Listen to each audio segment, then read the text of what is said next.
berikan uang sekian puluh juta supaya ketua misalnya menambah suara saya. Bukan hanya sekedar itu, uang itu. Tawarannya bukan sekedar itu. Bahkan saya tidak melakukan apa-apa, diberikan uang. Diberikan uang. Diberikan uang. Akan Luar diberikan biasa. uang.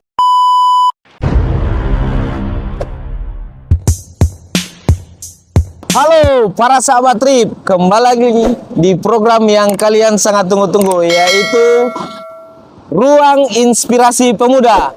Hari ini kita kedatangan tamu yang sangat spesial, yaitu seniman Bolaang Mongondo Timur yang kita kenal dengan Kak Jamal Irot. Apa kabar, Kaks? Alhamdulillah sehat. Alhamdulillah. Ya, gimana ini aktivitas hari-hari, Kaks? Alhamdulillah lebih banyak waktu sebetulnya sekarang pasca purna tugas dari penyelenggara pemilu. Justru sekarang lebih banyak eksplor waktu itu, bisa lebih banyak eksplor di dunia seni. Iya, memang jadi kembali lagi ke dunia seni ulang, Kak. Karena memang sempat jadi penyelenggara pemilu kemarin, ya, Kak. 5 tahun lumayan 5 tahun. menginterupsi waktu. Iya. Dari segi waktu lumayan terinterupsi, terjeda waktu untuk aktivitas berkesenian. Tapi di sela-sela kesibukan itu tetap eksistensi di dunia seni sebetulnya masih ada, karena beberapa panggung bahkan di kesempatan sosialisasi kepemiluan, saya justru memaksimalkan potensi dan skill kemampuan di bidang seni justru untuk saya maksimalkan untuk melakukan sosialisasi pemilu. Jadi memang awal basicnya memang seorang seniman, Kak. Baru tiba-tiba meloncat ke penyelenggara pemilu. Nah, menjadi seorang seniman ini kira-kira, Kak, sudah berapa lama, Kak, menjadi seorang seniman? Kalau sebetulnya kalau flashback aktivitas atau kecenderungan kecintaan saya terhadap dunia seni itu sejak dari sebelum masuk SD. Saya umur sekitar 4 tahun itu sudah bisa main ukulele. Iya, Main keroncong. Keroncong yang dulu-dulu, Kak. Yang senar empat senar itu. Tahu. Itu yang kasih ajar mama. Mama yang kasih ajar kita main keroncong, main ukulele. Nah, masuk SD, kemudian ada vokal grup di sekolah. Kelas 2 SD kita jadi pengiring kalau ada lomba-lomba vokal grup, hari kemerdekaan atau hari-hari hari-hari raya nasional, peringatan hari nasional, biasa ada lomba-lomba vokal grup. Kita DP pemain gitar, pengiring. Luar dari biasa. SD, dari kecil. Itu kecenderungan di dunia seni. Kemudian kelas 3 SD mungkin kalau tidak salah ingat, kita mulai suka ikut lomba baca puisi. Nah, waktu itu paling top puisi wajibnya itu puisi Hairil Anwar. Kalau sampai waktuku. Itu. Tapi kita tidak pernah juara satu. Waktu ada kita petamang itu. Nah, itu ada cerita yang menarik. Ya, gimana itu, Kak? Karena ada kita petamang, dia cewek. Nah, kita tidak pernah menang dari dia untuk lomba baca puisi. Tapi kalau tulis puisi, kita punya kecenderungan dari kelas 5 SD menulis puisi, mengarang cerpen. Nah, itu kelas 5 SD. Nah, sementara tamang yang satu itu dia memang fokus untuk baca puisi. Nah, kita petamang itu. Nah, setelah kita orang besar, kita kemudian eksis lomba ikut sudah bukan lomba lagi, tapi kita mendalami puisi sebagai sebuah panggilan jiwa. Itu kemudian satu-satu orang baku dapat. Itu sekitar tahun 2016 atau 2017 sebelum kita di KPU. Kita ada ada dapat undangan konser puisi akustik pentas sastra di Balai Sastra Sulawesi Utara, Balai Sastra Sulut. Itu kasih panggung ke kita full. Kemudian kita undang bintang tamu, dia itu kita berteman di masa kecil. Ternyata memang bawaan, kalau tadi pertanyaan Haikal tadi sejak kapan, memang dia akumulasi.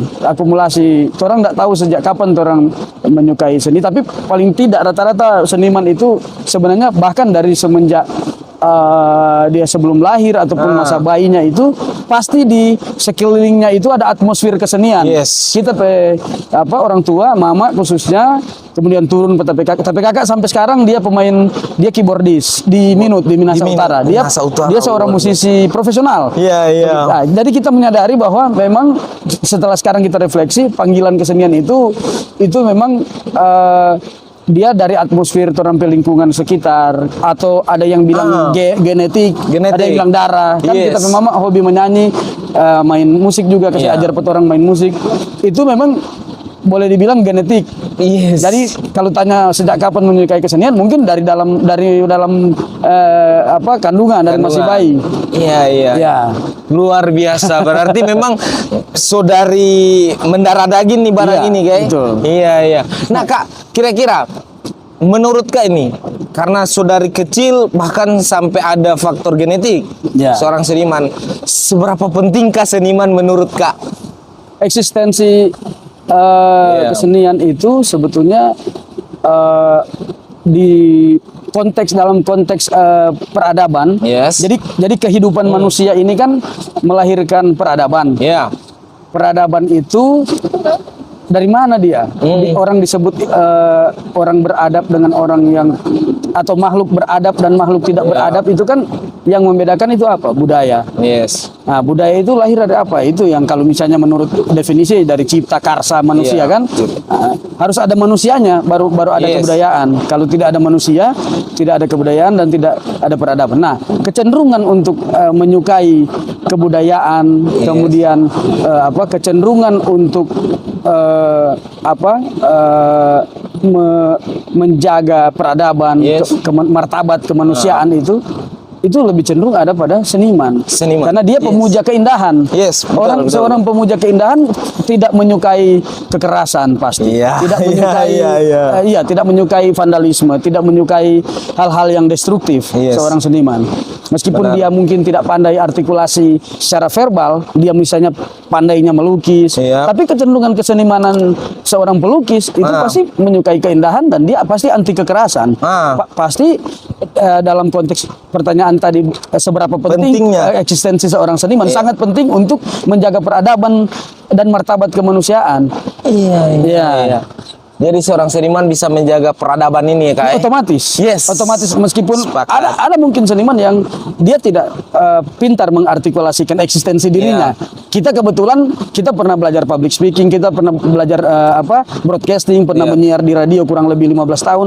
Kita memiliki sedikit kemampuan untuk mengartikulasikan kita punya eksistensi. Tapi ada seniman yang orang bilang bisu, maksudnya dia cuma skill di kesenian yang dia tekuni, tapi untuk bahwa penting ini puisi, penting ini seni rupa, penting ini teater, penting ini film, mungkin dia tidak pintar, tapi otomatis DP eksistensi itu otomatis berkontribusi untuk peradaban.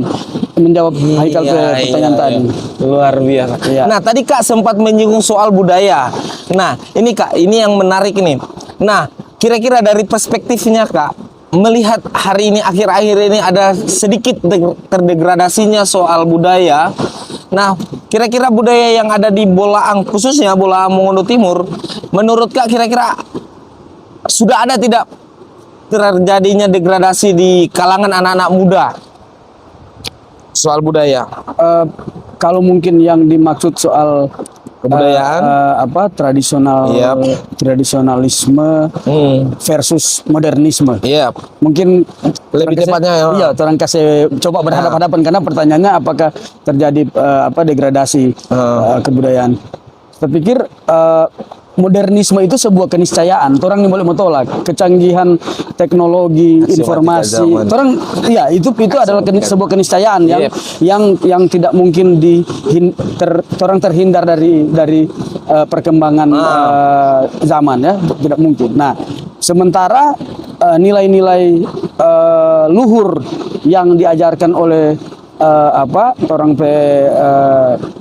dotu ataupun orang-orang tua sebelum orang, generasi-generasi sebelum orang, nilai-nilai kearifan lokal itu menurut kita memang harus ada yang memberi diri, harus ada yang menjadi martir, harus ada yang memberi diri untuk memberikan dirinya, mewakafkan dirinya untuk melestarikan soal kebudayaan itu. Mungkin bukan saya mungkin secara profil adalah seniman yang termodernisasi, bukan seniman tradisional. Tapi saya sangat menghargai teman-teman yang ataupun senior yang masih menjaga tradisi, karena tradisi itu mengandung kearifan lokal yang juga di dalamnya termasuk mitos. Karena bagi saya cerita rakyat, mitos-mitos itu adalah sebuah ikhtiar kebaikan dari orang leluhur. Meskipun itu cuma mitos, tapi itu ada ikhtiar kebaikan. Misalnya cerita-cerita di orang-orang tua, jangan begini, jangan begitu, jangan duduk makan di depan pintu. Itu kan cuma mitos. Nanti kalau makan di muka pintu susah dapat jodoh. Misalnya ada cerita begitu. Cerita-cerita begitu. Padahal itu kan ikhtiar kebaikan, bahwa jaga sopan santun atau jaga itu ikhtiar kebaikan. Nah, nilai-nilai itu mungkin bukan hanya tanggung jawab sebagai seorang pecinta kebudayaan ataupun aktivis budaya, tapi otomatis seorang yang mencintai kebudayaan itu akan memberikan waktu lebih, harus memberikan waktu lebih dan energi yang lebih kalau dia ingin melestarikan itu. Gitu. Karena memang badai modernisasi tidak terbendung, sangat sulit orang membendung, dan itu sebuah keniscayaan yang kalau orang mau berusaha untuk menolak itu. Contohnya saja orang PPKN, karena punya itu jeans, dari bahan jeans. Kalau orang mau balik ke tradisionalisme itu ya pakai kulit kayu orang sekarang, pakai dari pelepah pisang atau. Benar. Nah, berarti modernisme tidak bisa ditolak. Berarti secara tidak langsung tetap mempertahankan budaya dan melestarikan dan tetap harus mengikuti aksiomatika zaman. Kurang lebih seperti itu, tapi tentunya ketika kita tadi mencoba menghadap-hadapkan begitu ya, tradisionalitas dan modernitas, itu memang harus ada itu pilihan. Bisa harus ada ikhtiar yang orang lakukan. Kalau ada nilai-nilai modernisme memang yang bertentangan dengan nilai-nilai tradisional, nilai-nilai luhur. Bukan bertentangan ya, tapi misalnya ada nilai-nilai atau norma-norma yang secara rasional mungkin orang anggap itu mubazir, atau orang anggap itu buang-buang waktu, tapi sebagai sebuah ikhtiar kebaikan yang kita bilang tadi, yang orang sebut mitos, tetapi sesungguhnya orang-orang tua dulu menganggap itu sebuah ikhtiar kebaikan supaya orang generasi setelah ini adalah generasi yang menghargai nilai-nilai identitas. Iya, sepakat. Nah, ini lagi Kak, satu hal yang sangat menarik dari seorang Kak Jamal yang selalu dikenal dengan seorang penyair, yang selalu dikenal itu di kalangan anak-anak muda maupun di kalangan masyarakat. Nah, satu hal yang menarik, apakah hari ini puisi itu masih relevan enggak menurut Kak Jamal, seorang penyair di Boltim? Puisi akan relevan sampai kapanpun. Kalau Anda pernah tahu dan saya pikir ini semua orang tahu, ada satu baris puisi yang bilang bahwa aku ingin hidup 1000 tahun lagi. Itu Hairil Anwar yang populer dengan idiom itu ya. Bahwa penyair atau penulis puisi itu dia jasadnya bisa meninggal, bisa mati, jasadnya bisa hilang. Tapi eksistensi karyanya itu akan hidup bahkan lebih dari 1000 tahun. Nah, itu dari konteks penyairnya. Dari konteks keberadaan atau sebuah karya sastra, katakanlah puisi, kontribusinya terhadap zaman ini, terhadap peradaban, apakah masih relevan? Akan relevan sampai kapanpun, karena kita tahu kalau saya mencoba menelusuri titi mangsa atau konteks berkaryanya Hairil Anwar, itu dia dari tahun 1942 sampai 1946 ya kalau tidak salah, 42 sampai 49. Kalau tidak salah. Jadi ada kan kalau orang tulis puisi biasa di bawah itu ada tahun. Jamal Rahman Irot 2023 misalnya, 2021. Nah, itu setelah ditelusuri itu kisaran karya Hairil Anwar itu dari situ, dari 1942 sampai 1949. Nah itu kan berarti dia hidup di zaman kemerdekaan yang 42 itu sebelum merdeka, berarti perang masih hidup di zaman perang hidup ya, zaman ya, perang. ya. Bayangkan dia komunitasnya adalah komunitas pejuang, komunitas circle-nya, teman-teman bergaulnya itu adalah tentara atau rakyat yang kemudian dipersenjatai, memanggul senapan, manggul senjata. Hairil Anwar duduk di bawah pohon, istilah kita membayangkan, mengimajinasikan, kita memvisualkan, dia duduk di bawah pohon, ambil alat tulis, pulpen dan kertas. Orang lain sementara berperang, dia sementara batulis. Luar biasa. Iya, orang yang berperangnya nak marah apa dia kemudian. Iya. Orang kenapa ngana orang baku perang, ngana cuma tulis puisi. Karena kemudian realitas satu saat kemudian membuktikan bahwa puisinya Hairil Anwar kemudian yang mengabadikan. Iya. Mengabadikan ketika dia bilang kenanglah kami yang hanya tulang-tulang diliputi debu. Benar. Nah, kenanglah kami yang hanya tulang-tulang diliputi debu. Siapa yang akan mengabadikan itu? Benar. Tulang belulang yang diliputi debu itu kalau bukan seorang penyair. Betapa harga para pejuang, para patriot yang mengorbankan darah nyawa mereka itu kemudian diabadikan oleh sebaris puisinya Hairil Anwar. Berarti relevan di zaman perang saja relevan, apalagi saat ini orang tidak sedang berperang, orang bahkan. Tapi bagi saya sebetulnya orang sedang berperang hari ini. Orang sedang berperang dalam konteks yang lain. Benar. Dan ada puisi saya, Medan Perang Kita judulnya, Medan Perang Kita. Jadi orang pemedan perang hari ini adalah semesta virtual.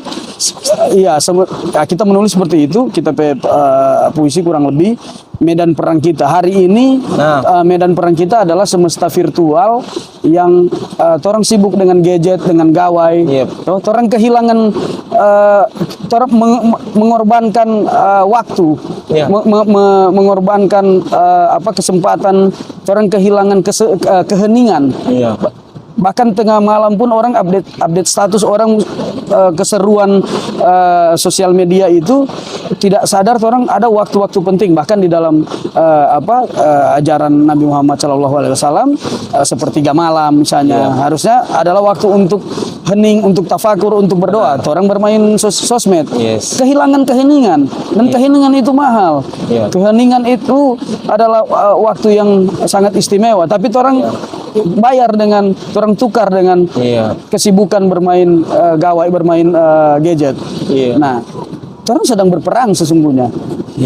Jadi dengan secara tidak langsung dengan puisi, kita bisa hidup lebih dari 1000 tahun, bahkan 2000 tahun yang akan datang lagi. Sangat menarik itu, Kak. Nah, ini juga sangat menarik menurut teman-teman dan menurut kita secara pribadi. Seorang seniman yang terjun di dunia pejuang demokrasi. Nah, dari tahun 2015 sampai 2020 ya, 2018-2023. 2018 di KPU kan? Iya, di KPU 2018 sampai 2023 kurang lebih. 3 bulan yang lalu saya masih ketua KPU. Iya. Nah, tapi ini hal yang menarik, Kak. Kira-kira kemarin itu langkah-langkah seperti apa yang dilakukan oleh seorang seniman yang kebetulan menduduki ketua KPU, bisa meningkatkan tingkat partisipatif masyarakat untuk menjadi seorang pemilih. Nah, kira-kira bagaimana?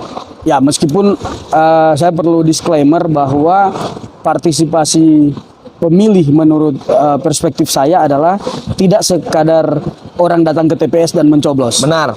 Tapi partisipasi pemilih itu adalah partisipasi masyarakat terhadap kehidupan berdemokrasi. Atau terhadap demokratisasi itu sendiri. Benar. Berarti seluruh proses tahapan kepemiluan membutuhkan partisipasi masyarakat. Tidak hanya sebatas orang datang ke TPS memberikan suaranya. Tidak sebatas itu. Nah, kami coba melakukan banyak hal dengan kemampuan, potensi kesenimanan yang saya miliki, dan juga berkolaborasi dengan kemampuan teman-teman komisioner yang lain. Kalau dari segi persentase cukup bombastis. Kita Yes. pilkada 2020 94,50%. Yap.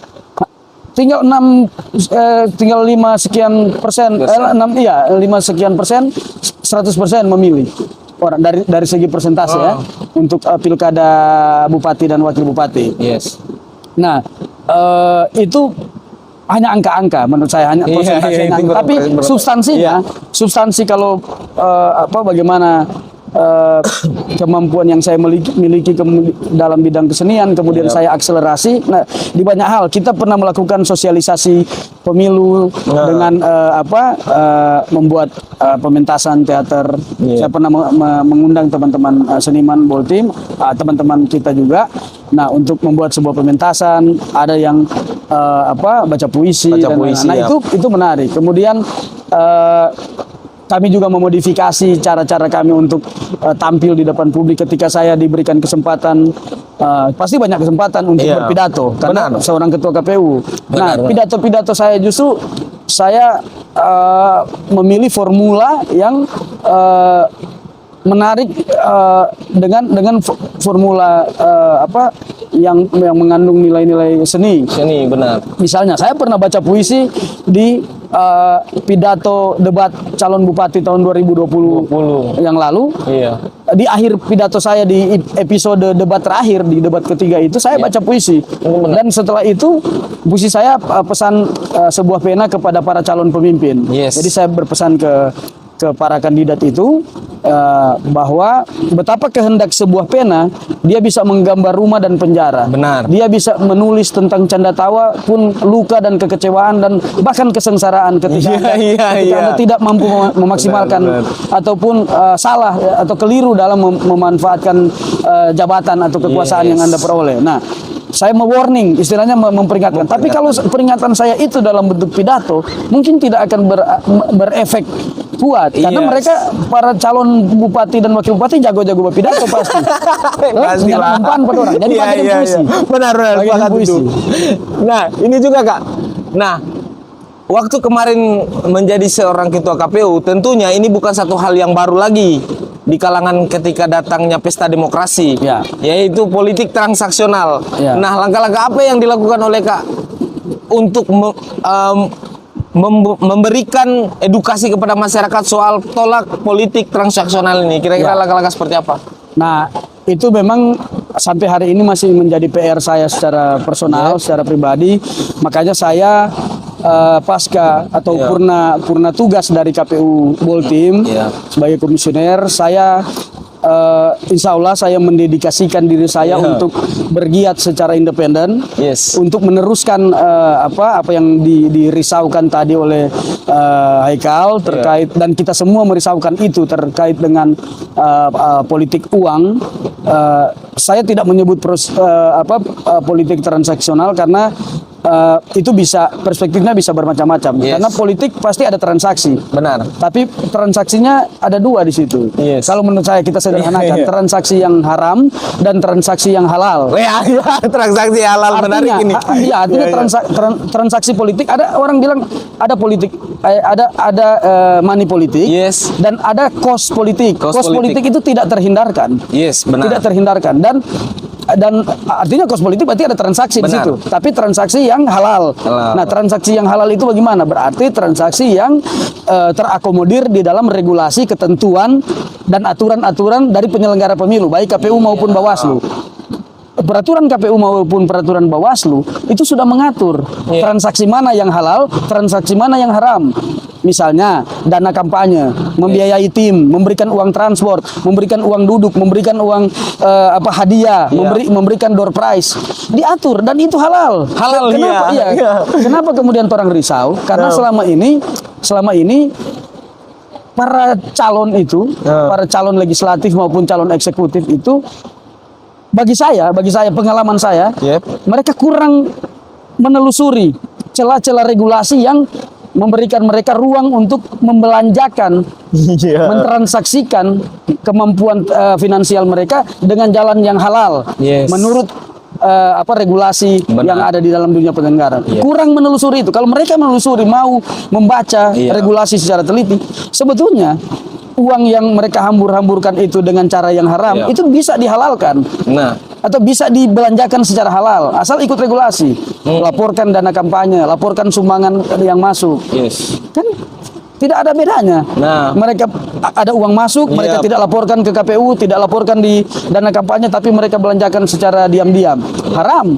Tapi kalau mereka belanjakan secara transparan, misalnya kita tahu ini bukan hoaks, tapi fakta di lapangan satu suara itu dibayar sekian ratus ribu, bahkan kalau pemilu ulang PSU itu bahkan sampai jutaan. Benar. Kalau misalnya ada di satu TPS, satu dua TPS yang pemungutan suaranya diulang, Benar. misalnya. Nah, tadi harga satu suara yang 300-400 ribu akan menjadi jutaan harganya karena masing-masing calon sudah menghitung. Saya tinggal butuh pengeluaran sekian untuk membayar sekian suara, begitu. Nah, sebenarnya sekian ratus ribu yang dibayar untuk satu suara itu itu kan haram. Bisa Anda halalkan dengan cara bagaimana? Kemarin saya diundang oleh beberapa partai politik untuk memberikan materi terkait dengan ini pertanyaan politik transaksional ini. Saya sampaikan bahwa ketika teman-teman membayar suara itu adalah haram. Anda bayar tim itu halal, berarti Anda jadikan itu orang itu tim dan Anda berikan dia tugas. Paham.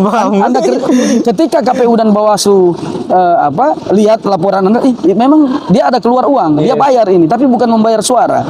Dia membayar timnya. Dia memberikan uang bensin misalnya untuk timnya yang bekerja. Dia memberikan uang makan. Dia memberikan door prize, memberikan hadiah misalnya di pertemuan-pertemuan tertentu. Itu bisa. Misalnya ada pertemuan dan diadakan kuis. Daripada Anda hambur-hamburkan uang dikasih tidak tahu apa peruntukannya untuk apa, lebih baik Anda ikuti aja celah-celah regulasi yang sudah memberikan ruang untuk Anda membelanjakan, mentransaksikan finansial Anda di kontestasi itu. Saya kira begitu. Benar. Jadi memang politik bagi-bagi amplop ini memang harus dibatasi juga, Kak. Sudah harus dibatasi. ditolak. Sudah dibatasi, tapi bukan tidak boleh. Boleh. Iya, maksudnya boleh politik transaksi itu boleh, ada transaksi. Ada bayar membayar. Tapi apa yang Anda bayar bukan suara. Bukan dia mencoblos, yang dibayar adalah tim. Iya, tim Anda kan? Anda kan butuh mempekerjakan orang. Untuk sosialisasi, untuk banyak hal lah. Nanti bisa kita elaborasi mungkin di kesempatan yang berikutnya. Nah, ini waktu kemarin Kak menjadi ketua KPU, pernah tidak ada oknum-oknum parpol yang menawari iming-iming kepada Kak? Dan kira-kira langkah-langkah seperti apa yang kalaupun itu misalnya ada, preventif apa yang dilakukan? Itu pertanyaan yang baik, pertanyaan yang benar ya. Artinya kita menutup peluang untuk terjadi. Yang dihadapi oleh seorang penyelenggara pemilu itu kita tahu kan terungkap di periode yang lalu. Salah satu komisioner KPU Republik Indonesia OTT kan tertangkap dan sampai sekarang mungkin masih menjalani hukuman kan. Itu karena persoalan kalau tidak salah itu pergantian calon terpilih dari salah satu partai, kemudian ada orang yang ingin mendapatkan kursi itu kemudian menyogok ataupun menyuap salah satu komisioner KPU dan terungkaplah menjadi persoalan hukum. Saya kira selain itu juga banyak rekam jejak penyelenggara pemilu itu bisa disuap. Nah, makanya saya setuju dengan pertanyaan Haikal tadi bahwa langkah preventif apa yang harusnya dilakukan oleh seorang penyelenggara pemilu. Dan alhamdulillah saya menemukan itu sebelum ada pertanyaan ini, sebelum ada pertanyaan semacam ini, kurang lebih langkah preventif yang saya lakukan itu adalah saya tidak memberikan celah. Misalnya ketika ada pimpinan partai yang bertamu dalam konteks ada persoalan, bukan hanya kita kan tahu kapan dia datang konsultasi persoalan regulasi dan kapan dia datang konsultasi karena dia ada masalah. Ada masalah internal partainya yang ingin dia muluskan urusannya di KPU. Kita tahu kan situasi itu. Nah, ketika saat seperti itu, Anda terima tamu di ruangan, jangan tutup pintunya, buka atau panggil staff. Saya biasa begitu. Saya biasakan begitu. Kalau misalnya ada tamu, staff, anda notulensi, catat semua, catat semua hasil pembicaraan. Jangan kemana-mana, harus ada staff dalam ruangan atau minimal pintunya saya buka besar-besar, ada staff di depan pintu. Seperti itu. Itu langkah preventif. Karena saya pernah terjadi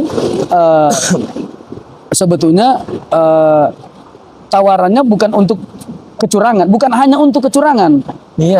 Saya berikan uang sekian puluh juta supaya ketua misalnya menambah suara saya. Bukan hanya sekedar itu, uang itu. Tawarannya bukan sekedar itu. Bahkan saya tidak melakukan apa-apa, diberikan uang. Akan diberikan uang. Situasinya begini. Sudah selesai pemungutan suara. Waktu itu pemilu 2019 sudah selesai. Ada calon anggota dewan, dia sudah menang di internal partainya. Partainya dapat kursi. Sudah dapat kursi 2, ada 2 kursi mereka dapat. Salah satunya kursinya dia. Sudah menang ini, sudah menang. Dia datang, ketua, saya mau ucapkan terima kasih. Ya, saya bilang terima kasih, saya terima. Ucapan terima kasih. Terima kasih kembali juga karena Anda sudah berpartisipasi sebagai partisipasi pemilu itu bukan hanya pemilih tapi caleg, orang mau jadi caleg itu kan dia partisipasi.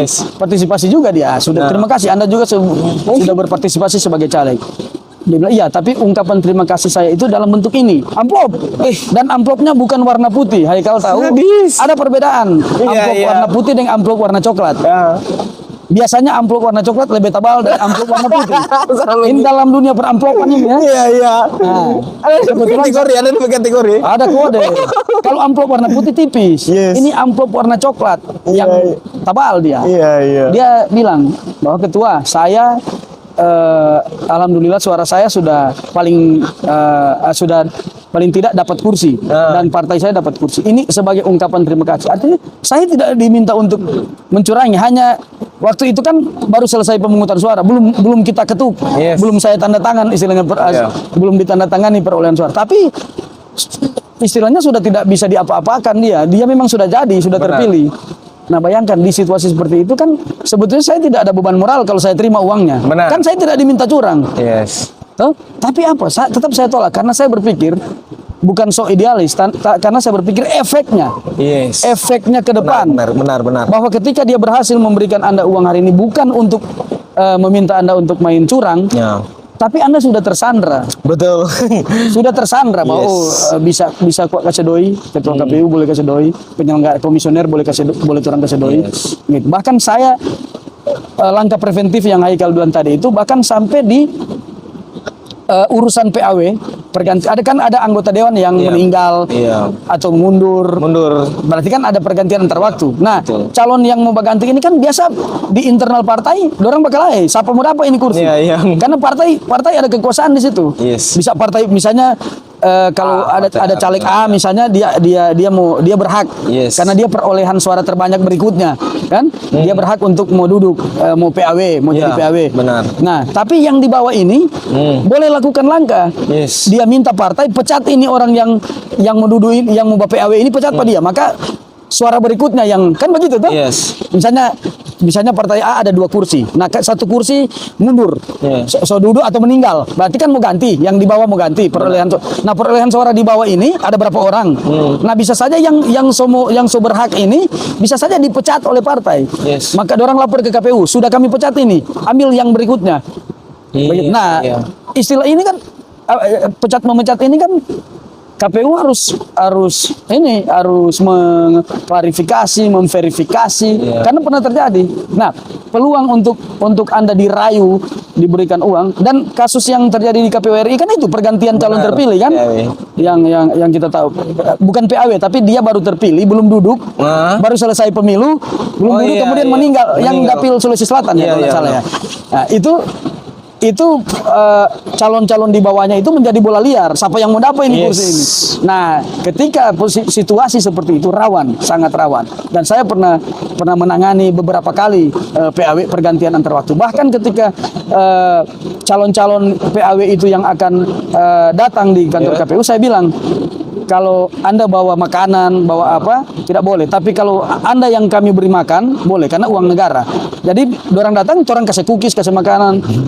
Jangan sampai orang yang bawa makanan, Yang karena itu bawa bagian, makanan. iya bagian, Itu dari bagian daripada- gratifikasi. Iya, betul, sepakat. Gratifikasi. Kita sampaikan. Dan kita sampaikan ke staf-staf. Saya sampaikan ke staf-staf, saya ingatkan. Nah. Kalau Anda ingin kalau ngoni mau habis rokok atau habis mau suka basnek atau apa, minta pak kita. Jangan minta pak caleg. Iya, iya. Begitu. Karena bahaya sekali. Meskipun hanya cuma kok makanan, cuma minuman, misalnya minuman dingin atau apa dekat. Tapi itu dalam skala meskipun harganya itu, tapi value-nya sama, DP nilai sama, gratifikasi. Benar, sepakat itu. Mau Rp5.000 dan Rp500.000. Tetap gratifikasi.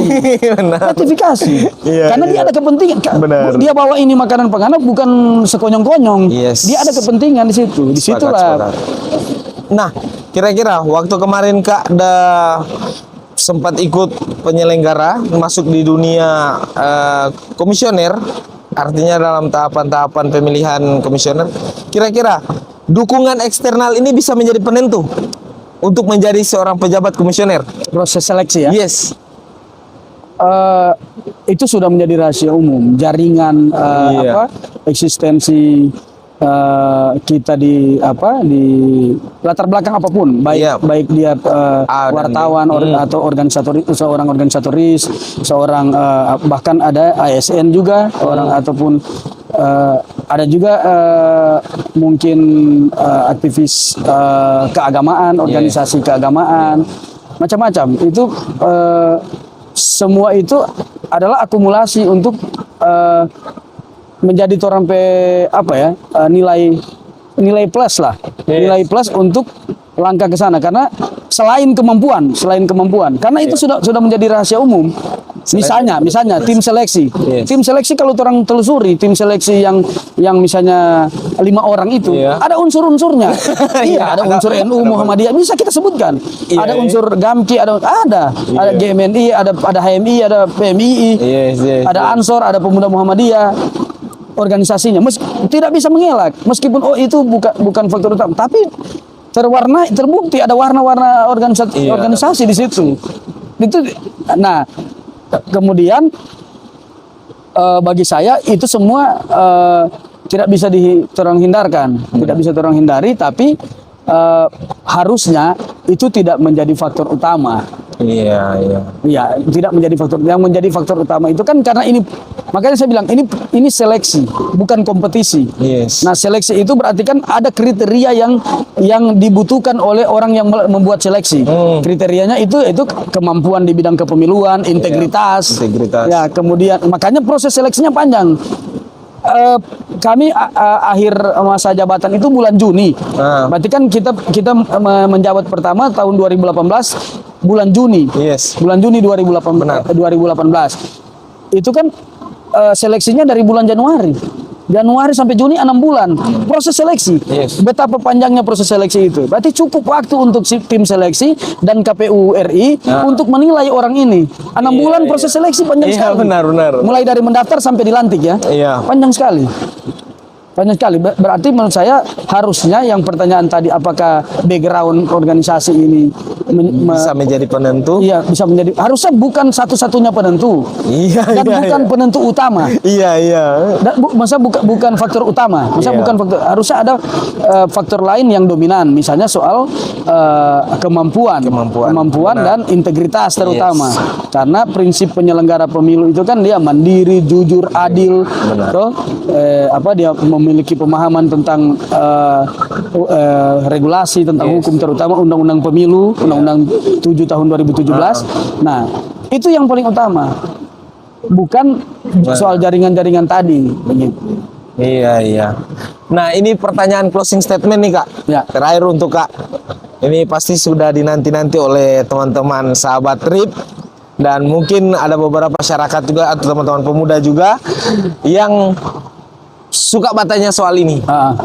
Kira-kira selesai jadi penyelenggara pemilu, selesai menjabat sebagai ketua KPU, apakah seorang Kak Jamal ini kembali menjadi seorang seniman, atau nanti akan kembali dan bertarung kembali di pejuang demokrasi? Nah. Atau ada pertanyaan lebih seksi lagi sebetulnya. Iya, iya. Atau terjun ke arena. Atau terjun Ke arena politik arena, praktis. iya. Kan sekarang masih ada ruang. Sekarang benar. itu proses DCS. DCS. Nah, DCS menuju ke DCT, masih bisa diganti calegnya. Masih ada Artinya rentan yang waktu, orang kan? yang belum masuk dalam daftar calon Iya. sementara tiba-tiba namanya boleh masuk. Iya. Masih ada peluang. Benar. Artinya masih boleh turun menjadi peserta pemilu. Benar, benar. Kan penyelenggara pemilu sudah. Yes. Ada yang bertanya apakah berikutnya menjadi peserta pemilu, Iya. menjadi caleg maksudnya. Atau 2024 juga kan ada pilkada. Iya. Misalnya bertarung di kepala daerah. Begitu calon Jadi masih ada bupati banyak misalnya. ruang. Nah, itu lebih seksi lagi pertanyaannya. Yes. Kalau soal kembali ke dunia seni, saya pikir saya tidak pernah kembali. Karena itu Saya ada di situ terus. Iya, bukan soal pergi dan kembali, toh. Yes. Nah, pergi dan kembali itu kan hanya soal narasi saja kan, tapi substansinya saya tetap berada di situ karena semasa menjadi penyelenggara pemilu pun saya tetap bisa berkesenian, Iya. ada di ruang yang tidak membatasi kesenimanan saya. Nah, tapi pertanyaan tadi menarik menurut saya soal eksistensi dan langkah apa yang akan saya lakukan untuk berkontribusi Yes. terhadap dunia demokrasi ya. Demokrasi. Saya bertekad ini dan saya juga mengajak teman-teman di ruang inspirasi pemuda ya, untuk sama-sama kita berkolaborasi. Yes. Saya sudah bertekad untuk melakukan gerakan independen secara individual. Saya akan bergerak, tapi tidak menutup ruang untuk berkolaborasi dengan teman-teman. Saya merencanakan itu saya lakukan secara individu karena supaya saya bisa berlari lebih Yes. cepat ketimbang kita bersama-sama. Nanti kita akan ketemu di panggung-panggung tertentu atau Yes. di arena-arena tertentu, orang baku dapat, orang kolaborasi. Saya akan mengkampanyekan atau mensosialisasikan tentang pemilu berintegritas, Iya. tentang pemilu bersih lewat puisi, lewat musik. Iya. Saya akan ngamen mungkin dari ruang ke ruang berikutnya, tapi terutama target saya itu adalah penyelenggara pemilu itu sendiri.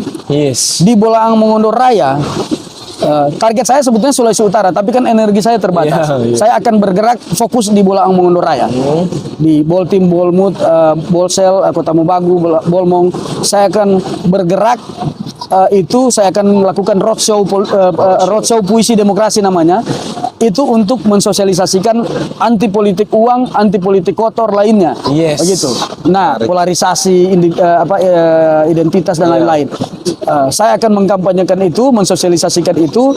Kenapa target saya yang utama itu adalah penyelenggara pemilu dan aparat pemerintah desa? Itu karena kalau kita jumlahkan, mereka itu cukup banyak. Aparat desa itu mulai dari Sangadi, Sekdes, Kaur itu ada berapa? 7 sampai 10 orang ya. Sampai ketua RT, sampai pala-pala itu sampai belasan orang. Yes. Kali berapa ribu desa se-BMR? Ribuan desa ya. Kalau BMR kan Ya BMR mulai. Boltim saja 81 desa, Bolsel 81 atau mungkin hampir 1000 desa misalnya se-Bolmong Raya. Ya. Itu. Kali 10 orang berarti puluhan ribu orang aparat desa tambah penyelenggara pemilu. Di Boltim saja penyelenggara pemilu sekitar 3.000-an, KPU tambah Bawaslu. Boltim yang kecil, berarti Bolsel juga sekitar begitu. Berarti kalau ditambah dengan aparat pemerintah desa, berarti di atas 50.000. Iya. Orang-orang yang seharusnya mereka lah yang wajib menjadi agen-agen demokrasi, menjadi relawan-relawan demokrasi yang menolak politik kotor, menolak politik uang. Orang-orang inilah yang harus menjadi contoh. Yes. Kita berharap ke masyarakat umum, sementara mereka yang penyelenggara pemilu, aparat desa, yang menerima honor, Yes. yang menerima uang kehormatan dari negara lewat APBD, mereka yang sesungguhnya wajib untuk memberikan contoh. Meskipun kita semua wajib, jadi memberikan contoh untuk tolak politik uang. Nah, sampai hari ini, mungkin Haikal juga tahu, teman-teman juga tahu. Sampai hari ini coba orang cari caleg mana yang berani mengatakan bahwa saya tidak akan melakukan politik uang. Yes. Saya akan menang tanpa membayar suara. Coba cari mana dan harus buktikan. Iya. Hampir tidak ada caleg yang berani seperti itu. Sementara masyarakat kalau kita kampanyekan itu, orang mau tolak, mar ada tuh doi. Iya. Orang mau tolak, mar orang kasih. Orang kasih. Begitu. Maka kecenderungan saya mendengar salah satu wawancara dari praktisi pemilu politik Saifullah Fata. Tadi barusan saya nonton di YouTube channelnya Abraham Samad. Dia wawancara Saifullah Fata bahwa dia bilang justru yang terjadi sekarang politik uang itu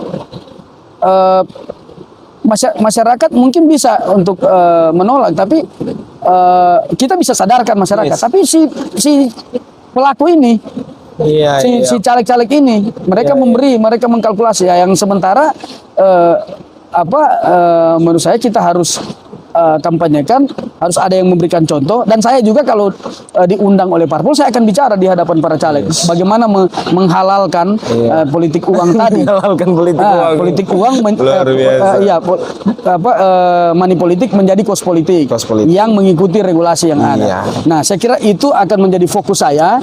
Saya akan keliling dan saya mengajak teman-teman. Nanti Haikal atau teman masyarakat Boltim, masyarakat Sulawesi Utara, nanti jangan kaget. Siapa Jamal mantan ketua KPU kong so mengamen, so baca puisi di jalan, so jadi sama dia orang gila. Karena itulah memang kita butuh kegilaan-kegilaan untuk menyuarakan sebuah idealisme itu, butuh kegilaan-kegilaan. Kenapa kemudian mahasiswa yang harusnya dia nyaman dengan bangun pagi, pergi ke tempat kuliah, pulang di tanpa kos, dia nyaman saja seperti itu. Kenapa masih ada mahasiswa yang turun ke jalan mencari ruang-ruang yang tidak nyaman, ruang-ruang kegilaan? Karena memang butuh kegilaan untuk menyuarakan secara lantang. Nah, tanggung jawab kita terhadap demokrasi yang hari ini tercabik-cabik ya. Kita tahu seleksi penyelenggara pemilu saja baru-baru ada pemberitaan yang miring ya, yang sangat memiriskan kita tentang ketua tim seleksi yang disuap itu ya, ada videonya beredar. Ada. Nah, kemudian ada penyelenggara pemilu yang terpilih yang sebelumnya dia adalah anggota partai di Papua ya, kalau tidak salah itu sudah terpilih tapi tidak dilantik, diganti karena dia ada ketahuan belakangan dia pengurus partai. Sementara pengurus partai tidak diperbolehkan untuk menjadi penyelenggara kecuali sudah lewat 5 tahun. Benar. Nah, problematika demokrasi ini menurut saya orang perlu kegilaan-kegilaan untuk menyuarakan itu. Nah, saya mungkin akan berkeliling, saya akan mengamen, baca puisi di mana-mana untuk menyuarakan tentang politik bersih, tentang pemilu bersih. Begitu. Saya akan menjual merchandise untuk survival, untuk fundraising, penggalangan dana secara individu. Saya akan jual kaos, saya akan jual merchandise untuk supaya saya tidak akan buka open donasi, tidak. Saya tidak akan mempublish rekening saya untuk kemudian orang bisa menyumbang. Tapi ketika Anda menyumbang, saya berikan sesuatu. Anda beli kaos, Anda beli supaya Anda berkontribusi, bukan menyumbang saya, tapi menyumbang aktivitas saya, bukan saya secara pribadi. Kalau saya sebetulnya sudah bertekad untuk memberikan diri saya, mengabdikan diri saya terhadap mensosialisasikan pemilu yang bersih. Jadi roadshow puisi demokrasi. Jadi jangan lupa guys. Jadi ke depan nanti jangan kaget ketua atau Kak Jamal mantan ketua KPU Boltim jalan-jalan di sekretariat dan mengamen. Jangan kaget ya. Karena itu bagian daripada memperbaiki demokrasi yang mulai akhir-akhir terseok-seok. Terima kasih sekali lagi. Jangan lupa tetap di program Ruang Inspirasi Pemuda. Oke, terima kasih Kak Jamal. Thank you. Sukses ya.